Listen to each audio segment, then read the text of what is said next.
I'd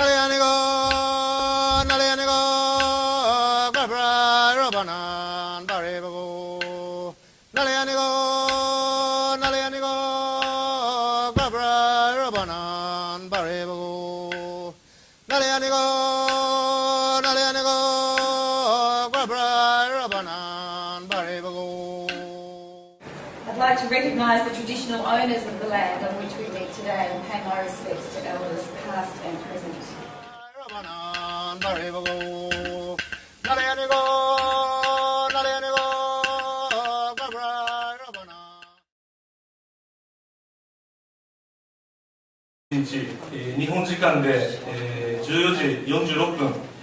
The Great East Japan earthquake occurred. Well, my home and my workplace are in Christchurch, New Zealand, and over the last year we've experienced a swath of earthquakes that have had a fairly drastic impact on the city and its residents. While the magnitude of these earthquakes have been considerably less than that experienced in Japan, they were still significant events, each resulting in a massive release of energy that have caused the hills on our southeastern border of the city to rise 40 centimetres.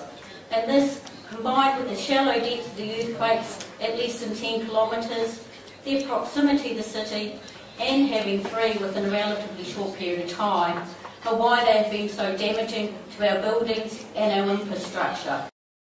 We haven't been without some major events in Australia in the last year or so, some major emergency events.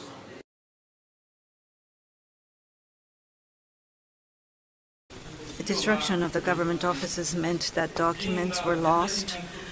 There was absolute shortage of staff, so things were very difficult, yet local government staff tried to confirm the safety and the evacuation of residents and tried to recover the essential services. Recovery is progressing gradually, but the work of the local governments continue to increase, and the staff have been working endlessly with little sleep or rest since the earthquake. The central business district, where most government departments are located, has been cordoned off for 8 months, and it's steadily been reduced to piles of rubble. About half the buildings are to be demolished, and that's unlikely to be completed before April. Because their workplaces have been declared unsafe, destroyed, or are simply behind the cordon and can't be accessed, our members' work has been relocated. In most cases, to multiple sites all over the city, and many are working in cramped makeshift offices. The Department of Justice and all our court buildings are behind the cordon. Paper files and court records remain strewn throughout their basement, which nobody has been able to access for 8 months. The District Court is now a porter cabin on a marae 7 kilometres from the city centre. The building measures just 2 metres by 9 metres, and during busy periods accommodates up to 15 people. Members of the public are seen in this outside area that you can see in the slide. Now, you will note that it does have some seating. There's a gas heater there for when it's cold, and the plywood floor helps keep the mud off your shoes in the wet weather. This is the staff lunchroom. It's a camper van parked next to the portaloos, and the staff joke about taking their lunchroom for a bit of a spin to get fish and chips. The PSA too has had its share of tough times. Our offices were significantly damaged in February, but fortunately no one was hurt. The building was in the cordoned area, and we have never been able to retrieve our equipment, files, or the staff's personal belongings. This is the building as it was being demolished with all its contents.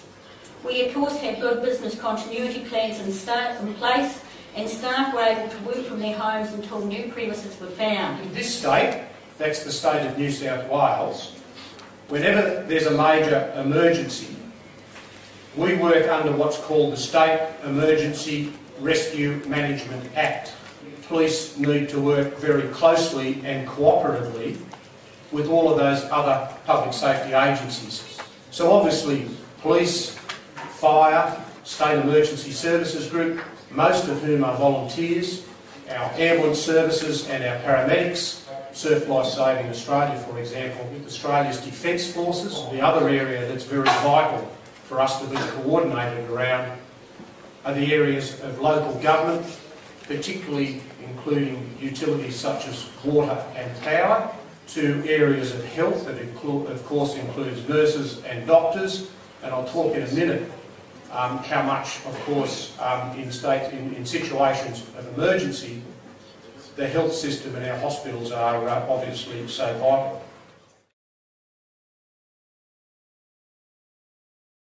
Local enterprises were forced into bankruptcy or failed after the quake. The company failures affected the workers of those companies, but also impacted the younger generation who had already been offered to work by those companies and who were fresh out of university or high school.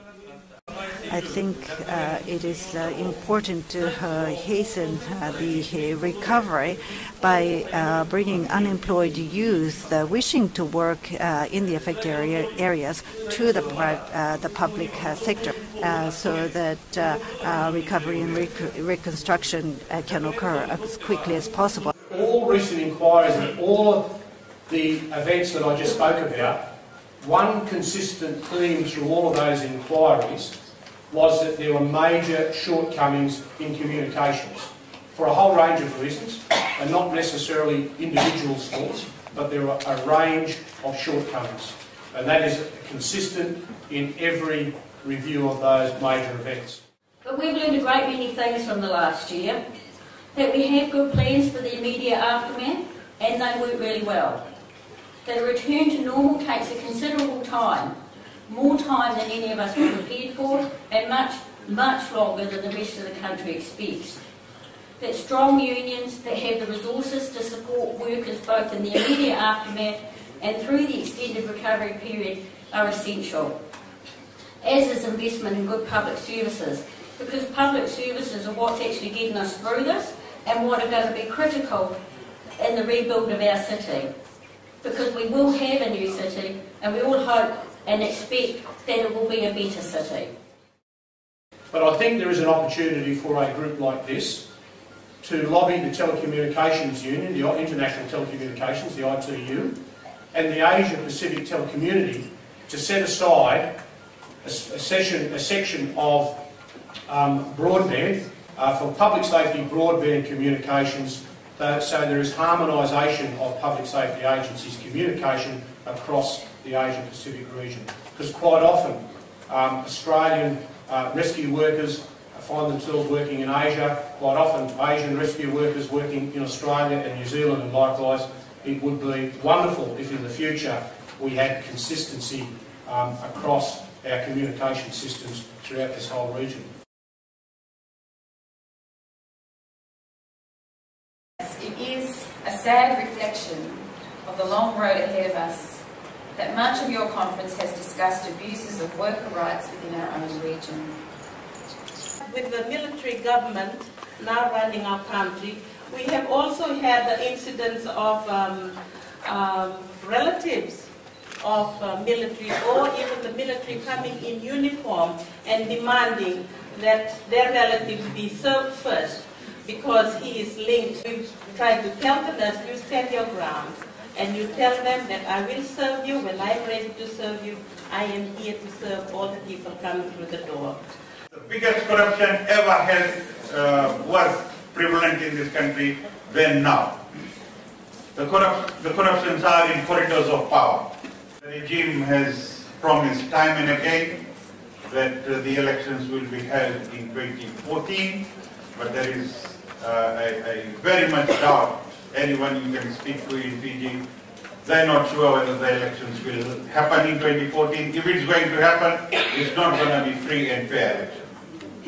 So the situation is really bad. We do not know. As you all know, in PSI we have been expressing this deep concern about the effect that the military regime has had, and the way that the military regime in Fiji has issued a raft of anti-union decrees, the net result of which will be to virtually abolish independent democratic unions in Fiji. We'll also be writing to the Australian government. The $37.5 million of aid to Fiji in 2000 to 2012. Not a single cent of taxpayer money, our money, should be spent on organisations, goods or services where human rights have been denied. I stand here today and tell you that all Australian unions support the resolution on Fiji you are proposing at this conference and join our colleagues from around the Asia-Pacific region in unreservedly condemning the ongoing harassment and persecution of workers and their union representatives in Fiji.